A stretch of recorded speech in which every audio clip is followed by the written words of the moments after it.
작은 저축밖에 없는 노인네, 며느리가 나를 부르는 말이었다. 내 노후를 멋대로 계산하고 나를 짐짝 취급하던 아들 내외. 오늘 나는 그들에게 내 진짜 정체를 공개하고 그들이 살고 싶어 하던 402호 입주를 내 손으로 거절하려 한다. 거기에는 허전함도 있었지만 동시에 묵직한 안정감도 있었다. 사람들 눈에 비치는 만은 그냥 서울 외곽 오래된 벨라 3층에 혼자 사는 할머니였다. 아침마다 같은 시간에 집 앞 빵집에서 모닝롤을 사고 장을 볼 때는 항상 장바구니를 들고 다니고 버스카드 충전은 꼭 1만 원씩만 하는 사람. 관리비는 연체 한 번 없고 분리수거는 누구보다 철저히 하는 사람. 말하자면 평범함의 결정체 같은 노인. 내 이름은 윤순자.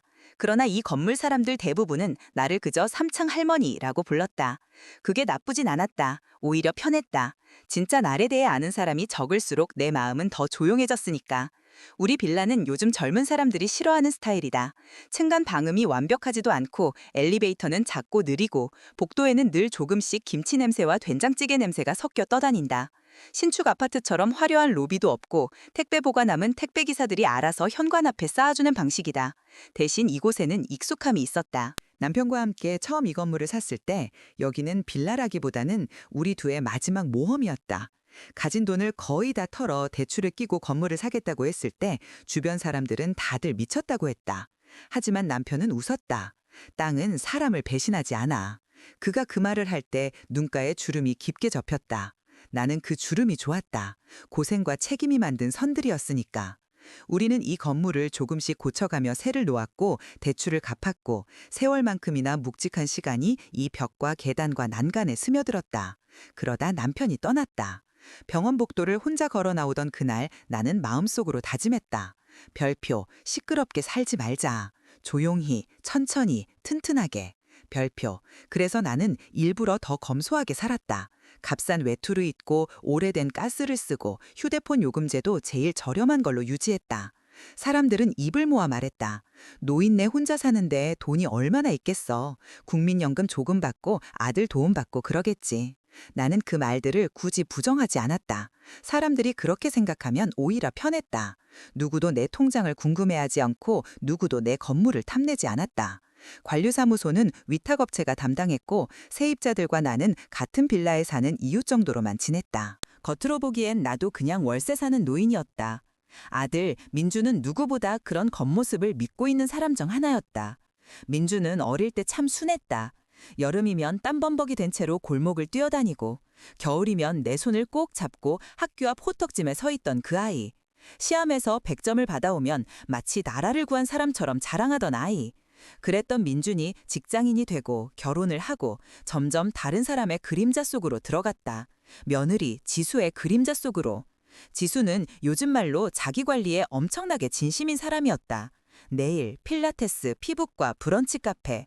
항상 명품 가방을 들고 SNS에는 성공적인 30대 워킹맘 라이프 같은 문구를 달아 자신을 브랜드처럼 포장했다.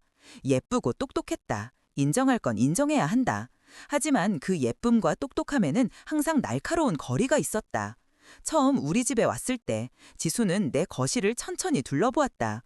오래된 장식장, 결혼사진이 꽂힌 액자, 오랜 세월을 버틴 소파, 약간 빛바랜 커튼. 나는 그 시선의 온도를 느낄 수 있었다. 집이 아늑하시네요. 그녀가 말했다. 아늑하다는 말 속에 좁다, 낡았다가 같이 숨겨져 있는 건 나도 모를 만큼 순진한 나이는 아니었다. 그래도 나는 노력했다. 며느리와 잘 지내려고, 괜히 관계를 망치지 않으려고. 한국에서 아들이 결혼하면 시어머니가 조심해야 한다는 말이 얼마나 많은지 나는 누구보다 잘 알고 있었다. 주변 친구들이 모이면 늘 했던 이야기다. 며느리랑 괜히 부딪히지 마. 아들이 중간에서 고생한다. 입 다물고 돈만 조금씩 도와줘. 그게 제일 편해. 나는 그 말을 가슴에 새기듯 들었다. 그래서 지수가 내 집을 보고 마음에 안 들어 하는 얼굴을 해도 애써 못 본 척했다. 내 옷차리며 흘끗 보며 어머니는 편한 게 최고죠 라고 말할 때도 그 안에 들어있는 촌스럽다는 뉘앙스를 그냥 흘려보냈다. 그러던 어느 날 이 모든 일이 시작됐다. 그날 아침 빌라 1층 공동 현관문을 열고 나가려는데 2층에 사는 젊은 세입자 민정이 아기를 안고 허둥지둥 내려오고 있었다. 눈 밑에 다크서클이 진하게 내려앉아 있었지만 나를 보자 환하게 웃었다. 아, 할머니 안녕하세요. 그래 민정아 어디 가니? 보건소요. 예방접종 날이라. 그러다가 그녀가 잠시 머뭇거리더니 어색하게 웃었다. 그리고 지난달에 진짜 감사했어요. 관리사무소에서 늦게 내도 된다고 처리해줘서 진짜 숨통이 좀 트였어요. 나는 고개를 저었다. 아이 키우다 보면 그럴 수도 있지. 다음 달에만 맞추면 돼. 사실 그 처리는 내가 시킨 것이었다. 세입자 한 명이 한 달 늦게 관리비를 낸다고 건물이 무너지지 않는다. 대신 그 사람의 마음은 조금이라도 덜 무너질 수 있다. 나는 그런 식으로 이 건물을 지켰다. 숫자만 보는 게 아니라 사람을 함께 보는 방식으로. 그래도요, 민정이 작게 웃으며 머리를 숙였다. 그 순간 빌라 현관문이 쾅 하고 열렸다. 익숙한 굽소리가 복도에 울렸다. 지수였다.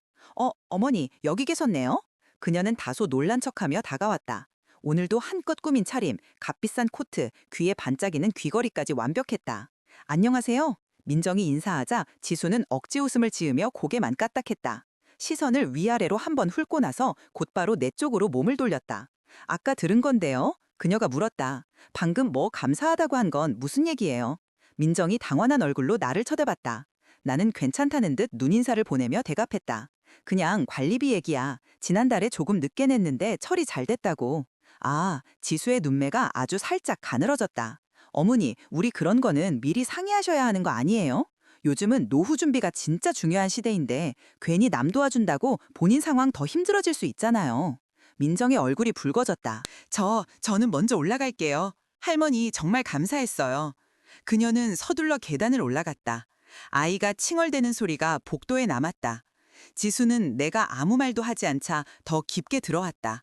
어머니, 진짜 진지하게 말씀드리는 건데요. 그녀가 팔짱을 끼며 한숨을 내쉬었다.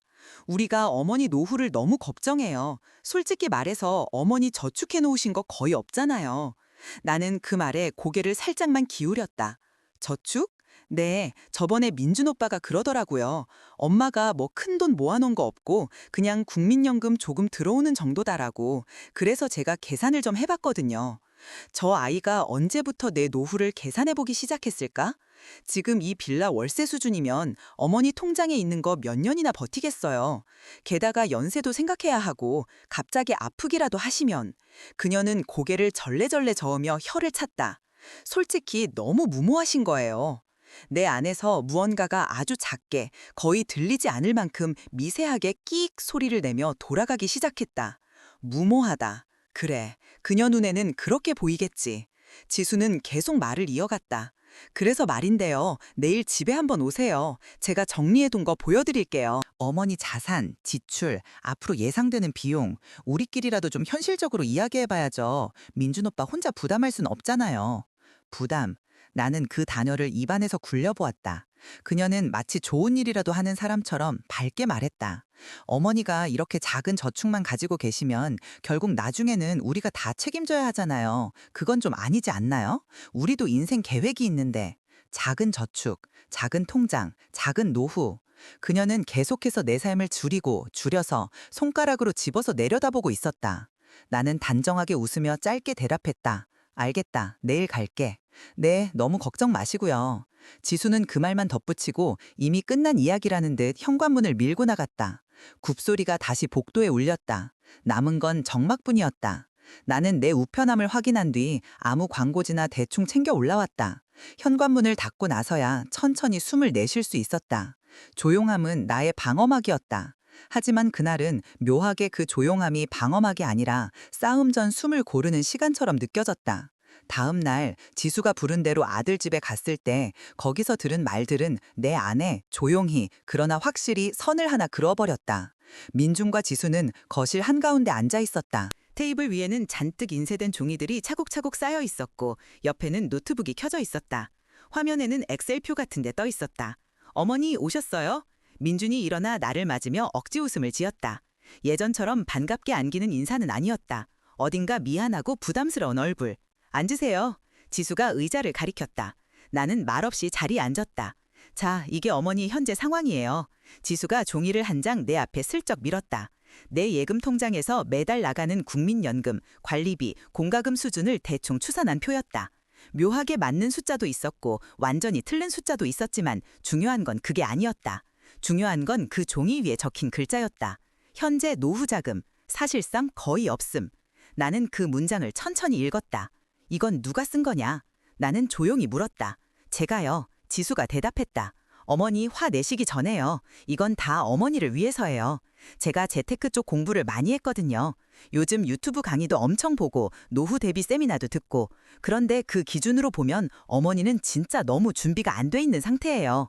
민준이 작게 끄덕였다. 엄마, 요즘 세상이 어떤데 나도 걱정돼서. 그래서 우리가 좀 도와드리려고요. 지수의 목소리가 갑자기 한층 부드러워졌다. 하지만 그 부드러움은 달콤한 독 같은 느낌이었다. 일단 어머니 이 빌라에서 나가시는 게 좋아요. 나는 눈을 들어 그녀를 바라보았다. 나가라고? 네, 여기 월세가 너무 비싸요. 이 동네 자체가 비싼 편이잖아요. 굳이 여기 산 필요 없어요. 서울만 벗어나도 훨씬 싼 데 많아요. 경기도 쪽이나 아니면 지방 소도시로 내려가시면 월세 절반 이하로 줄일 수도 있고. 지방으로? 나는 잠시 말을 잇지 못했다. 어머니 혼자 사시잖아요. 지수가 말을 이었다. 굳이 이렇게 비싼 데 살 필요가 있나요? 어차피 이 빌라에서도 사람들하고 왕래도 거의 없으시잖아요. 작은 지방 도시로 가시면 공기도 더 좋고 비용도 훨씬 적게 들고 그게 현실적으로 맞는 선택이에요. 그녀는 나를 바라보며 마치 아주 합리적이고 냉철한 결론을 들려주는 사람처럼 눈을 빛냈다. 그리고 솔직히 말해서 지수가 살짝 웃었다. 어머니, 진짜 저축해놓은 게 별로 없으시잖아요. 그 작은 저축으로 여기 계속 계시면 나중에 분명히 우리한테 손버릴 수밖에 없어요. 그러면 우리 애들 교육비, 전세자금, 대출 상환까지 다 꼬이거든요.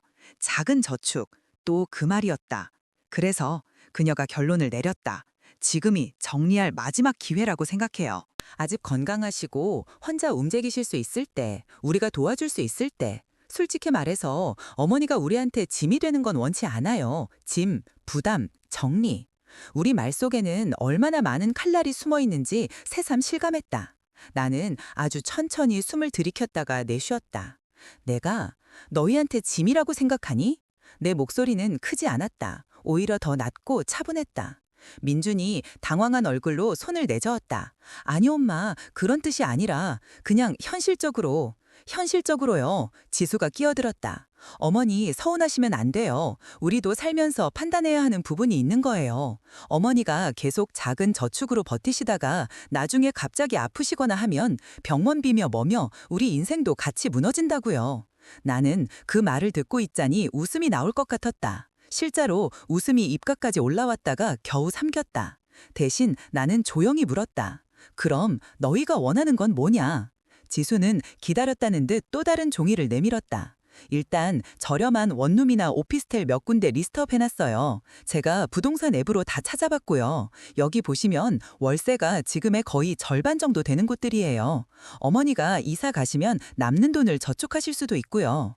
나는 그 종이를 흘끗 보고 다시 내려놓았다. 한 줄 한 줄마다 적힌 집들. 나에게는 별표, 낯선 도시 어딘가의 방, 별표일 뿐이었다. 그리고 지수의 목소리가 한층 부드러워졌다.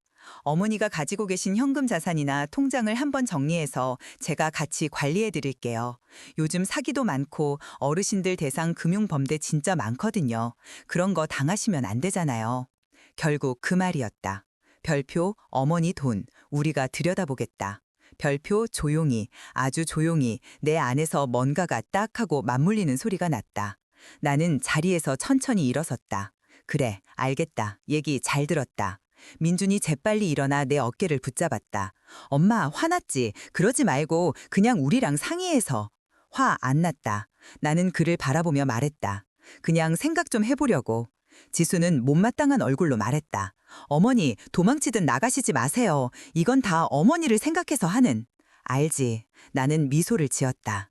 네가 생각하는 배려라는 게 어떤 건지 이제 아주 잘 알겠다. 나는 더 이상 아무 말도 덧붙이지 않고 집을 나왔다. 집으로 돌아오는 길, 차들 소리, 신호등, 골목 편의점, 버스 정류장. 평소와 다를 것 하나 없는 풍경인데 유난히 선명하게 느껴졌다. 마치 내 인생의 무대가 슬그머니 조명을 바꾸는 것처럼. 빌라 현관문을 열고 들여왔을 때 복도에서 반가운 얼굴과 마주쳤다. 5층에 사는 노인 세입자 박노인네. 다리가 좋지 않아 엘리베이터 없던 시절에는 3층까지 겨우 내려오곤 했던 사람이었다. 요즘은 작은 엘리베이터라도 설치되어 그나마 숨을 덜 차한다. 아이고, 3층 할머니 장 보셨쇼? 그가 웃으며 인사를 건넸다. 예, 뭐 조금. 나는 웃으며 대답했다. 요즘도 건물 잘 돌아가요? 그가 습관처럼 묻는 말이었다. 그 말에는 아무 의미도 없었다. 그저 요즘도 별일 없냐는 인사말 같은 거였다. 그래도 그날은 묘하게 다르게 들렸다. 응, 잘 돌아가. 나는 의미를 담아 대답했다. 아주 잘. 집에 들어와 문을 닫고 나니 비로소 숨이 편해졌다. 나는 거실 한가운데 서서 주변을 천천히 둘러보았다. 낡은 장롱, 오래된 소파, 세월이 묻은 액자들. 지수의 눈에는 초라한 것들. 그러나 내 눈에는 한평생 모으고 지켜낸 것들의 풍경이었다. 그리고 무엇보다 이 모든 것들을 둘러싼 벽과 바닥과 천장, 그 모든 것 위에 얹힌 다른 사람들의 가구와 삶과 고민들, 그 전부가 내 것이었다. 나는 장롱 옆 서랍을 열고 늘 같은 자리에서 늘 같은 서류철을 꺼냈다. 파란색 두꺼운 파일 하나, 표지에는 작은 글씨로 이렇게 써 있었다. 건물 소유 등기 계약 서류. 나는 그 파일을 식탁 위에 올려놓고 한 장씩 넘겼다. 건물 등기부 등본, 남편과 나의 이름이 나란히 적힌 오래된 서류, 관리 위탁 계약서, 세입자 목록, 임대료 입금 내역, 대출 상환 완료 확인서. 수십 년이 걸려 완성한 조용한 제국의 설계도 같았다. 그 누구도 이 제국이 나의 것이라고 믿지 않았다. 바로 그 점이 나를 안전하게 지켜준 방패였다. 하지만 그 방패가 지금 누군가에게 칼을 쥐어준 꼴이 되었음을 나는 깨닫고 있었다. 별표, 언제까지 입 다물고 있을 거야, 순자야. 별표, 마치 남편의 목소리가 귓가에서 울리는 듯했다. 나는 손가락으로 그의 이름이 적힌 부분을 천천히 쓸어내렸다. 당신이 있었으면 뭐라고 했을까? 나는 아주 작은 목소리로 물었다. 지금 이 상황 다 보고 있겠지? 남편은 아마 웃으면서 이렇게 말했을 것이다. 사람은 자기 입으로 자기 얼굴을 만든다. 그냥 지켜봐, 어디까지 들이대는지. 나는 파일을 덮었다. 조용한 복수는 조용한 준비에서 시작된다. 그날 저녁 나는 노트북을 꺼내 관리사무소 담당자에게 메일을 보냈다. 다음 주 리모델링 예정 세대 명단과 신청자 서류들을 제게 보내주시기 바랍니다. 직접 검토하겠습니다. 메일을 보내고 노트북을 닫는 순간 이상하게도 마음이 아주 조금 가벼워졌다. 지수가 생각하는 노후 설계에는 조용한 힘 같은 건 존재하지 않았다. 하지만 내 인생은 바로 그 조용한 힘으로 여기까지 버텨왔다. 그리고 이제 그 힘을 사용할 때가 된 것 같았다. 며칠 뒤 관리사무소에서 두꺼운 서류 봉투 하나가 도착했다. 로비 우편함 앞에서 그 봉투를 들고 있는 내 손이 내 나이답지 않게 묘하게 탄탄하게 느껴졌다. 내가 엘리베이터를 기다리고 있을 때 민정이 다시 한번 나를 불렀다. 할머니, 오늘 외출하세요? 응, 서류 좀 보려고. 일보러 나가시는 거구나. 할머니는 진짜 부지런하세요. 그녀는 아무것도 모른 채 웃었다. 그 무지함이 오히려 더 소중해 보였다. 민정아, 나는 잠깐 그녀를 불렀다. 힘들면 늦게 내도 괜찮다. 그 대신 아이랑 너 몸부터 챙기고. 그녀는 눈이 동그래진 채로 나를 한참 바라보더니 조용히 대답했다. 할머니가 진짜 건물주였으면 좋겠다. 그런 마음이 드네요. 그럼 우리 같은 세입자들 좀 더 이해해 줄 텐데. 나는 속으로 웃으며 말했다. 그럴지도 모르지. 그리고 엘리베이터 문이 닫혔다. 집에 올라와 봉투를 열었을 때 나는 이미 알고 있었다. 그 안에는 4층 리모델링 예정 세대 입주 신청자 목록이 있을 것이라는 걸. 서류 더미를 넘기다 결국 그걸 발견했다. 신청 세대 402호 프리미엄 리모델링 세대. 신청인 강지수, 김민준. 지수의 필체는 특유의 자신감이 있었다. 힘 있는 직선, 과하게 크지도 작지도 않은 글자 크기, 모든 칸을 꽉 채운 문장들.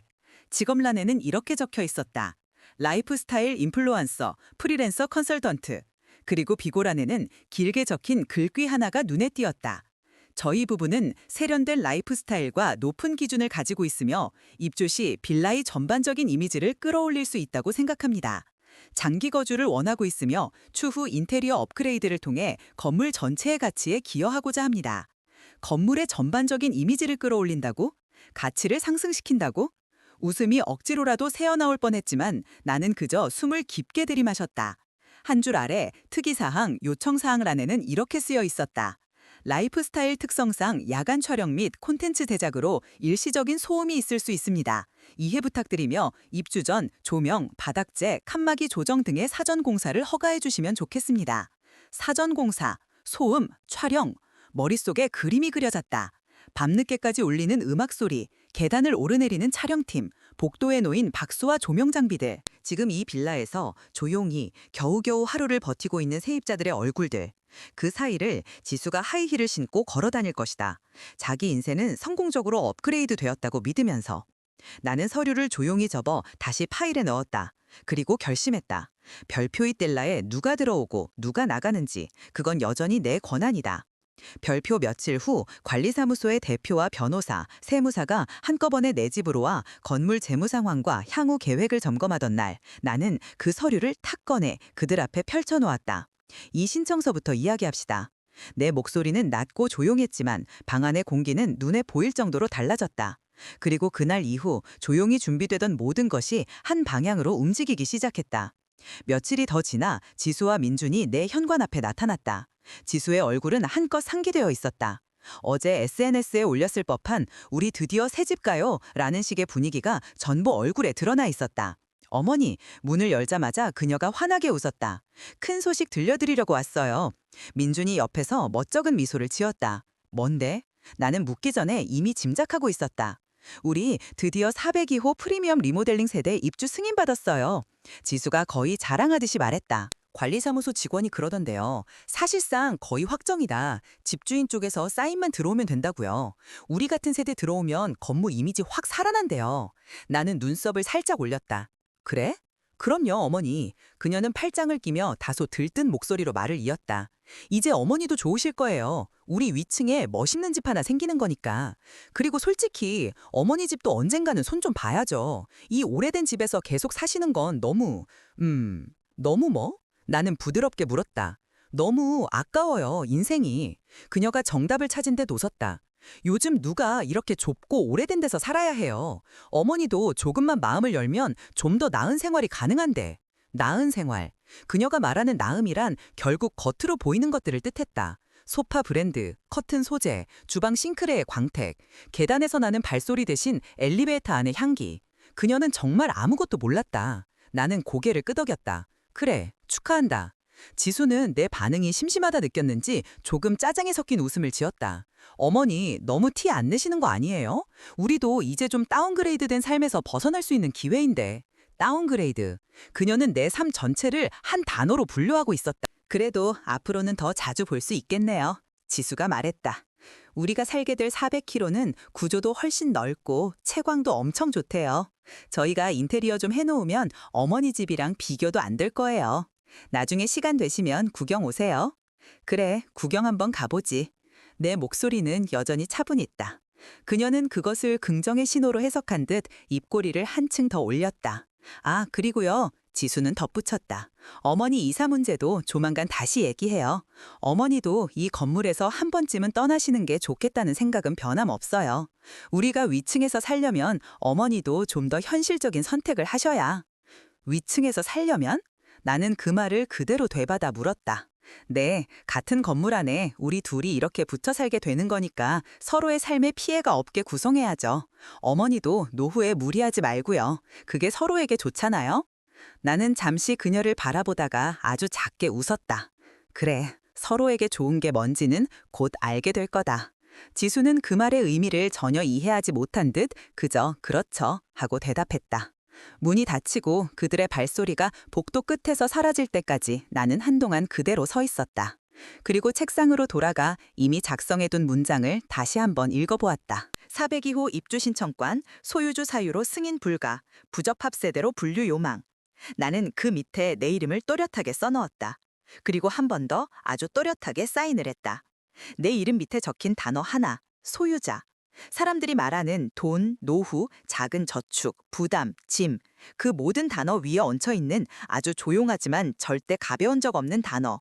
별표, 소유, 별표. 며칠 뒤 결국 일이 터졌다. 어느 저녁 해가 완전히 기울어간 시각. 하늘은 보랏빛과 회색이 섞여 마치 하루가 어정쩡하게 멈춘 것 같은 색을 띠고 있었다. 나는 창가에 앉아 조용히 뜨개질을 하고 있었고 TV에서는 뉴스 아나운서가 무미건조한 목소리로 경제 지표를 읽고 있었다. 그때 초인종이 울렸다. 한 번, 짧고 성급하게. "누구세요?" 라는 말이 입 밖으로 나오기도 전에 나는 이미 알고 있었다. 문을 열자마자 지수의 눈빛이 쏟아져 들어왔다. 그 눈빛에는 당황, 분노, 불신, 자존심이 뒤섞여 있었다. 그녀 뒤에는 민준이 서 있었다. 늘 그렇듯 지친 얼굴로. "어머니." 지수의 목소리는 떨리고 있었다. 관리사무소에서 이상한 말을 하더라고요. 나는 아무 말 없이 그들을 안으로 들였다. 지수는 들어오자마자 신발도 제대로 정리하지 않고 거실로 쿵쿵 걸어 들어가 소파에 앉았다. 민주는 더 망설이다가 조심스럽게 내 맞은편에 앉았다. 무슨 말을 들었는데? 내 목소리는 여전히 조용했다. 지수가 이를 꽉 깨문 듯한 표정으로 말했다.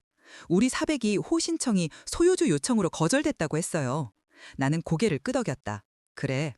소유주 요청으로 라면서 더 이상 설명은 못 해준다고 했어요. 지수가 목소리를 키웠다. 왜요? 우리가 뭐 어쨌길래? 우리가 신용이 안 좋아요? 소득이 부족해요? 전세 보증금 못 맞춰요? 다 되는데? 다 문제 없는데 도대체 왜? 그 질문 속에는 분노만 있는 게 아니었다. 자기가 언제나 위에 있어야 한다고 믿던 사람이 처음으로 문전박대를 당했을 때 느끼는 혼란과 굴욕이 섞여 있었다. 어머니, 이번엔 민준이 조심스럽게 입을 열었다. 혹시 이 건물 주인이랑 알고 지내셔? 예전부터 잘 아는 사이야? 그 말에 나는 천천히 숨을 들이쉬었다가 내쉬었다. 오늘이구나. 수십 년 동안 숨겨두었던 문을 열어야 하는 날이. 알다마다 나는 말했다. 나는 그 사람을 아주 오래전부터 알고 지냈지. 지수의 눈이 가늘어졌다. 친구예요? 친척이에요? 도대체 누구예요? 왜 이렇게까지 우리한테?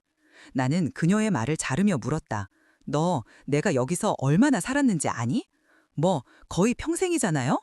지수가 툴툴거리며 말했다. 그래서 더 걱정되는 거고요. 그렇게 오래 살았는데 모은 건 별로 없고. 여기 산 지 30년이 넘었다. 나는 그녀의 말 위에 내 목소리를 얹었다. 그리고 그 30년 내내 나는 이 건물을 지키고 있었다. 지수는 눈을 치켜떴다. 지키고 있었다고요? 무슨 아파트 경비원도 아니고 무슨 말씀이세요? 나는 미소를 지었다. 경비원은 아니지. 하지만 이 건물에선 나도 나름 관리자다. 민준이 눈썹을 찌푸렸다. 엄마, 그게 무슨... 나는 더 이상 돌려 말하지 않기로 했다. 이미 너무 많은 말들이 나를 향해 칼처럼 던져진 뒤였다. 이 빌라 소유자 이름 한 번이라도 찾아본 적 있니? 내가 물었다. 둘은 동시에 말이 막혔다. 등기부등본이라는 걸 떼보면 젊은 부부가 들어가고 싶어하는 401호도, 민정이 사는 201호도, 박 선생님이 사는 501호도 전부 한 사람 이름으로 묶여있지. 나는 잠시 말을 멈췄다가 또렷하게 덧붙였다. 그 이름이 누구 거 같니? 지수는 믿을 수 없다는 듯 웃었다. 설마 어머니라고 말하려는 건 아니죠? 설마가 사람 잡는다는 말 못 들어봤니? 나는 아주 조용히 말했다. 그래, 그 이름이 내 이름이다. 이 건물 등기부등본 소유자란에 적힌 사람 윤, 순, 자. 거실 공기가 갑자기 밀도 높게 굳어졌다. 한순간 모든 소리가 사라진 것 같았다. 냉장고 돌아가는 소리도, 밖에서 지나가는 차 소리도, 윗집에서 나는 발자국 소리도 아무것도 들리지 않았다. 말도 안 돼. 지수가 입술을 달달 떨며 내뱉었다. 어머니가 여길 전체를... 그래, 너는 내가 여기 월세 내고 겨우겨우 버티고 있는 줄 알았겠지. 작은 저축이랑 국민연금으로 겨우 연명하는 줄 알았을 거고. 나는 그녀가 좋아하는 표현을 그대로 돌려줬다. 작은 저축만 있는 불쌍한 노인네가 실은 이 건물 전체를 가지고 있다는 생각은 한 번도 안 해봤겠지? 민준의 얼굴이 하얗게 질렸다. 엄마, 진짜요? 장난 아니지? 내가 지금 이 나이에 그런 장난을 치고 싶을 것 같니? 나는 그를 똑바로 바라보았다. 아빠랑 젊었을 때, 남들 아파트 한 채 살 때 우리는 이 빌라를 샀다. 대출 끼고 허리 졸라매고 사람들 비웃음도 들으면서. 남들은 집을 한 채 얻는다라고 생각할 때 우린 살릴 건물을 하나 산다라고 생각했다. 그게 당신 아버지 방식이었고 나도 거기에 동의했다. 지수가 중얼거렸다. 그럼 지금까지 관리비, 월세 이런 거? 관리사무소에 위탁 줬지. 대신 큰 결정은 항상 내가 했고. 나는 앞에 있는 오래된 파일을 손으로 가볍게 두드렸다. 누가 들어오고 누가 나가는지, 어느 집의 보일러를 먼저 손봐야 하는지, 엘리베이터 타는데 돈이 얼마나 들지. 이 건물 남들이 보기엔 낡은 빌라지만 나한테는 평생의 작업이야. 지수의 목소리가 커졌다. 그럼 우리 사백의 호신청은요? 그거 어머니가... 그래, 나는 고개를 끄덕였다. 너희 신청서도 다른 세입자들 신청서랑 같이 내 책상 위에 올라왔다. 그리고 나는 그 많은 종이들 중에서 딱 한 장에만 부적합이라고 표시했다. 지수의 손이 떨리기 시작했다. 왜요? 우리가 뭐 그렇게 잘못했는데요? 처음에는 그냥 지켜보고 있었다. 나는 차분하게 말했다. 아들이 어떤 여자를 데려왔는지, 그 여자가 어떤 말투를 쓰는지, 누구를 대할 때 웃는지, 언제 눈빛이 바뀌는지. 노인은 말이 적어지면 눈이 더 많아지는 법이다. 나는 보고 있었다. 너는 나를 보고 노후 준비 안 된 불쌍한 노인네라고 생각했겠지. 작은 저축밖에 없는 곧 자식에게 짐이 될 사람이라고. 하지만 나는 너를 보고 있었다. 너는 남의 힘든 사정을 흘려듣는다. 돈 없는 사람들에 대한 얘기를 들으면 표정이 미세하게 비뚤어진다. 자기가 가진 걸 과장해서 보여줘야 안심하는 스타일이다. 그러면서도 남의 걸 탐낼 줄은 아주 잘 안다. 지수의 눈에 눈물이 맺혔다. 그건 반성의 눈물이라기보다는 자존심이 바닥까지 떨어졌을 때 나는 눈물에 가까워 보였다. 그래서 나는 결론을 말했다. 내 건물에는 그런 사람이 위층으로 올라오는 걸 허락하지 않기로 했다. 어머니, 그건 너무해요. 지수가 거의 울먹이며 소리쳤다. 우리가 뭐 범죄를 저질렀어요? 임대료 떼먹었어요? 보증금 떼먹었어요? 아무 잘못도 안 했는데 그냥 어머니 마음에 안 든다는 이유로. 아무 잘못도 안 했다고? 나는 고개를 갸웃했다. 내 앞에서 내 노후를 계산했다. 내 삶을 비효율이라고 평했다. 내 집을 좁고 낡은 데서 겨우 사는 불쌍한 인생이라고 정리했다. 그리고 나를 너희 인생 설계에 방해되는 변수 정도로 취급했다. 나는 차분하게 그러나 또렷하게 하나씩 짚어나갔다. 게다가 네가 입주 신청서에 쓴 말들도 본 사람이 나다. 지수의 눈이 커졌다. 뭐라고 썼는데요? 우리가 입주하면 건물 전반의 이미지가 좋아질 것이다. 현재 세입자들은 그럭저럭이지만 우리 부부 같은 세대가 들어오면 수준이 올라간다. 우리의 라이프 스타일이 이 빌라를 현대적으로 바꿀 것이다.